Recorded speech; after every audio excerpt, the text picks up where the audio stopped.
Making money through Forex trading in 2024 boils down to these three things. And in this video, I am going to show you how to make your trading effortless using the three things. And stick around because at the end of the video, I am going to show you my personal strategy that I'm using in 2024. My name is Joe and I'm on a mission to build $1 million portfolio through Forex trading while documenting the lessons that I'm learning from the journey. Join us by subscribing as we are on our way to attain financial freedom. The first thing is your strategy. Of course, if you're a trader, you must have some sort of strategy that you are building, that you're building your skills on. Now, the biggest issue with strategy that I've noticed from personal experience and from my students is that there is commitment issues.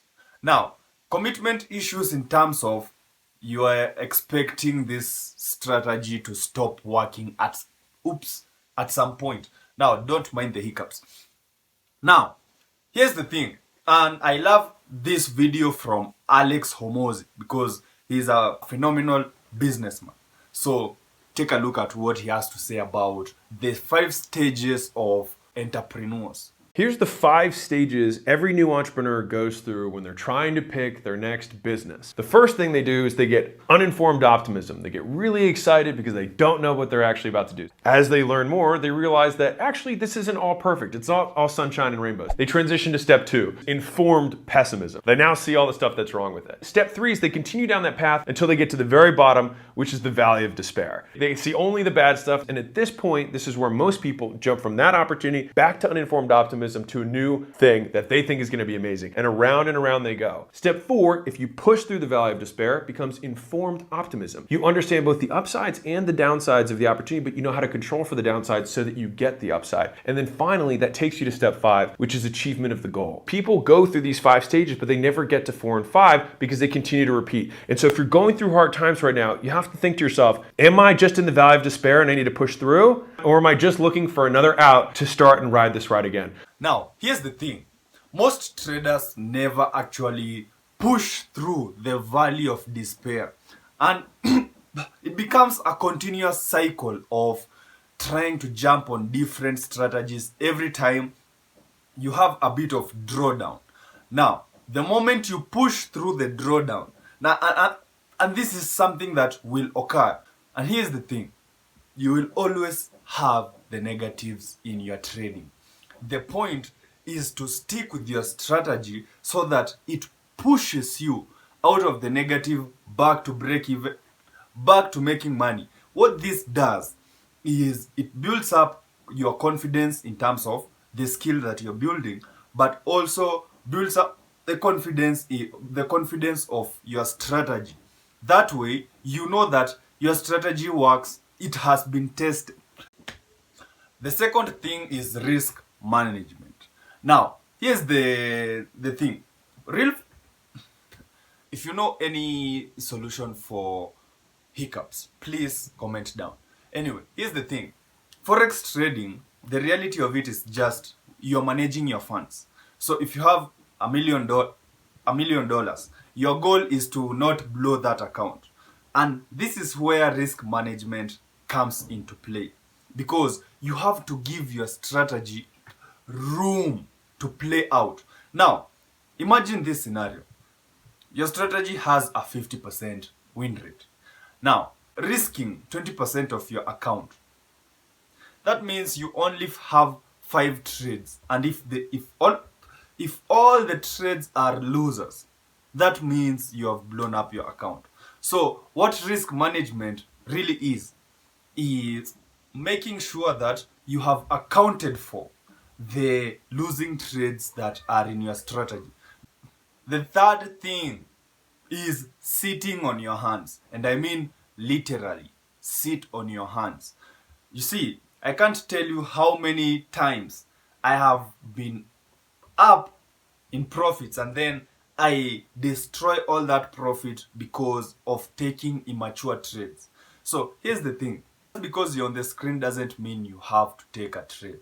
Now, this is something that I had to battle with, and even up to now I still get myself taking trades that are outside of my trading plan because I'm bored and I know this trade, I know this setup, I know this setup. But if it is not in your playbook, if that is not a setup that you are trading consistently, then leave it to the guys who trade that setup.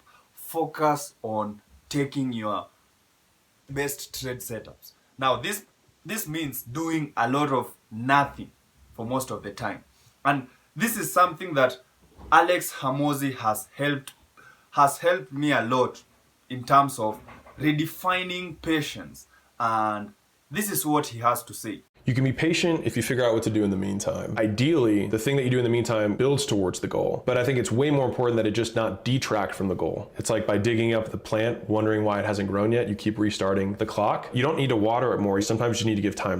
I don't want to plant a plant right next to the plant because then it's going to start competing for resources. But if I want to like play frisbee far away from the plant when the sun is shining and it's already been watered and already been fed, then that doesn't detract from it. And then when I need to go feed it again, I've got time to do it. Charlie Munger said that the money isn't in the buy and it's not in the sell, it's in the wait. Now, here's my strategy. It's very, very simple. I begin with signal days. And with signal days, I'm focused on three main signals, which is, first of all, I'm looking for a failed breakout. And that is a whole day. So it's a whole day that is a failed breakout, or an inside day,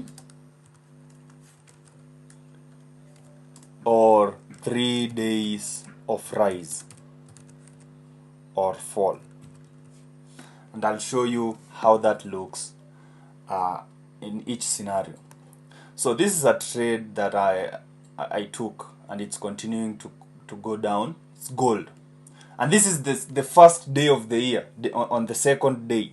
So whoever tells you can't trade on the first day, the second day, the last day, it's all nonsense.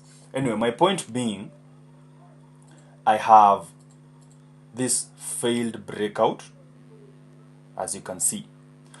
This is from the previous week, so this is the week on December. We have 3 days of rise, and then we have this breakout. Failed breakout. But what I mean by a failed breakout is that we have a high of the week, and then price breaks out and closes back inside of the range of the week, as you can see.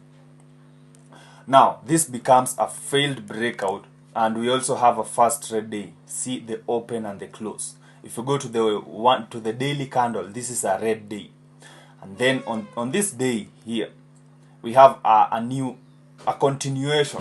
So I'm looking for, this is now failed breakout day 1, day 2 is a continuation, and this is a day 3 continuation, where I'm looking to sell high, and if price breaks out of the previous day's low, I might be looking for a buy low here.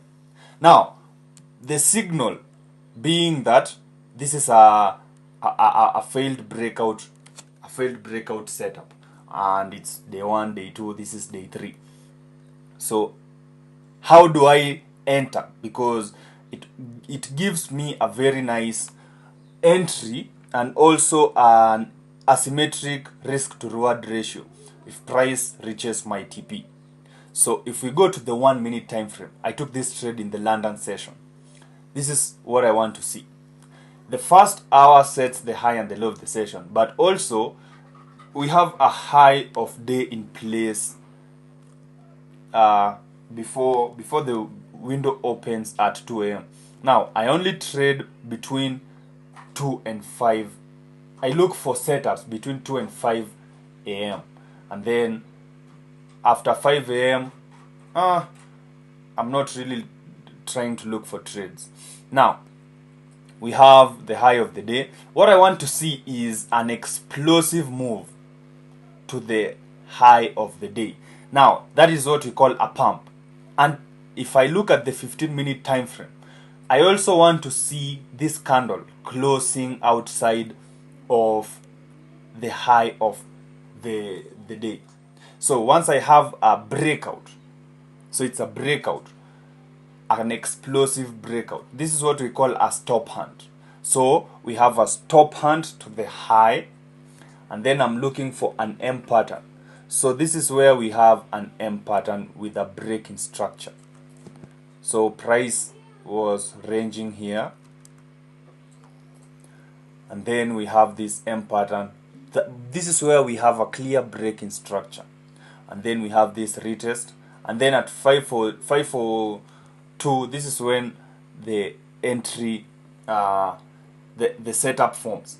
Now the reason why I've taken this trade is because it has followed everything except for the time part, but this is a very valid setup. It's just that the time, if we had this explosive move outside of our timing window, I wouldn't have taken this trade, but this is a very good trade, very good opportunity, and I am targeting the low of the day, so it might be an intercession. So I'll be looking at also how the New York session behaves. We might have some price consolidating, and then maybe continuing down. I don't know. We'll wait and see. Now this is the same setup I took on the last day of the year. Now what was the signal? The signal was a failed breakout. So we have a failed breakout, and then price on that day, I also took this trade in the London session. If we look at price action, we have the first hour from 2 to 3 setting the high of the day, and then we have an explosive move pump to the high. And if you look at the 15-minute time frame, that is a breakout. So here is the breakout. All right, now I'm looking for an M pattern with a breaking structure.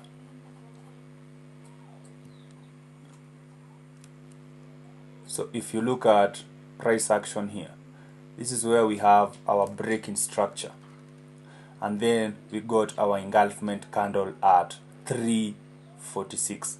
In fact, here's the first breaking structure and the first entry at 338. But if you missed that entry, this was another entry, and then we have our stops above that level, and I took a 1 to 2, but this trade actually went down back to the low of the day. So it was a nice it was a nice trade if I had held it. Now I did say this price might reach this level, so basically, yeah, it's as simple as that. Now these are the main things that I'm looking at, and throughout the year I will be showing you how I am refining my strategy as we go along. Hopefully you got value from today's video. Make sure you subscribe, and I will see you in the next video. Peace out.